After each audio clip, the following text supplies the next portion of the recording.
ভারতে আর আসছেন না, সাফ জানিয়ে দিলেন বিশ্বজয়ী তারকা। 440 ভোটের ঝটকা খেল দিল্লি ক্যাপিটালস।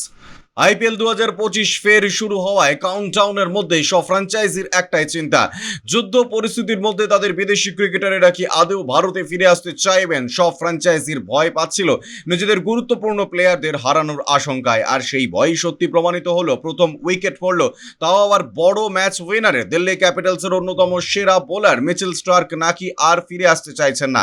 দিল্লি ক্যাপিটালসের জন্য একটি বিশাল ধাক্কা, কারণ মিচেল স্টার্ক ফিরে আসার সম্ভাবনা এখন কার্যত আর নেই। ভারত পাকিস্তান সীমান্তে উত্তেজনার জেরে আইপিএল 2025-এর এক সপ্তাহের জন্য স্থগিত রাখা হয়, যার পরে অজি পেসার ইতিমধ্যেই রবিবার সিডনিতে পৌঁছে গিয়েছেন।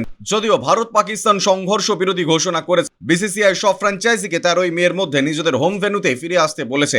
তবুও স্টার্ক আর ফিরছেন না বলেই জোর জল্পনা। মিচেল স্টার্ক ও তার স্ত্রী সিঙ্গাপুর হয়ে সিডনি ফিরে গিয়েছেন। অস্ট্রেলিয়ার সংবাদ মাধ্যম চ্যানেল 9-এর এক রিপোর্টার দাবি করেছেন, স্টার্কের ম্যানেজার জানিয়ে দিয়েছেন তিনি আর আইপিএল 2025-এ অংশ নিতে ভারতে ফিরবেন না। যদিও স্টার্ক নিজে কিছু বলেননি, তবে ম্যানেজারের মাধ্যমে এই বার্তা স্পষ্ট হয়েছে। স্টার্ক আইপিএলে দিল্লির বোলিং বিভাগের নেতৃত্বে ছিলেন। টুর্নামেন্টের স্থগিত হওয়ার আগে 12 ম্যাচে তিনি 14 উইকেট নিয়েছিলেন। তার পাশাপাশি মার্কাস স্টোইনিস ও জোস ইংলিশ সহ আরও কিছু অস্ট্রেলিয়ান